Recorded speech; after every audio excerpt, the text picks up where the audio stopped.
20여 년 전 제주의 한 골목에서 살해된 이승용 변호사 살인 사건을 기억하실 텐데요.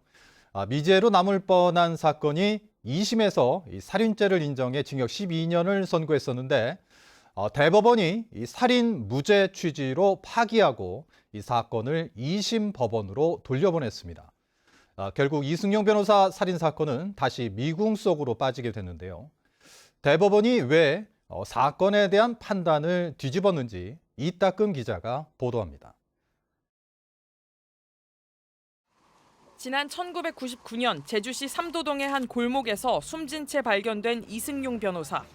당시 단서와 목격자를 찾지 못해 미제로 남았던 사건은 지난 2020년 조직폭력배 56살 김모 씨가 한 방송에 나와 자신이 사주를 받고 후배 조직원에게 살인을 교사했다고 자백하면서 다시 수면 위로 떠올랐습니다.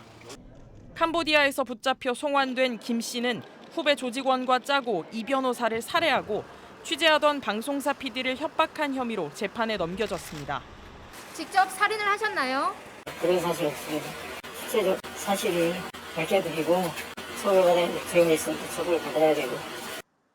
1심 재판부는 김 씨의 살인 혐의에 대해 증명이 되지 않는다며 무죄를 선고하고 방송사 PD를 협박한 혐의만 인정해 징역 1년 6개월을 선고했습니다.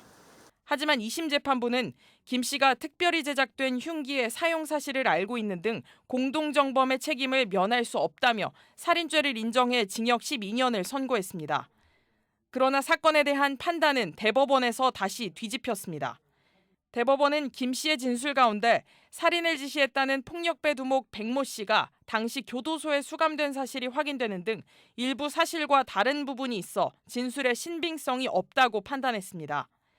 또 범행을 직접 저지른 후배 조직원의 도피 과정에 대해서도 김 씨가 일관성 있게 진술하지 못했다며 사건을 파기하고 2심 법원으로 돌려보냈습니다.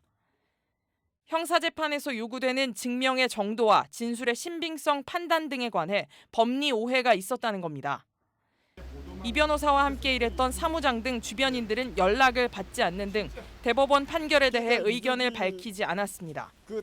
결국 대법원이 사건을 무죄 취지로 파기환송하면서 사건은 다시 미궁에 빠지게 됐습니다.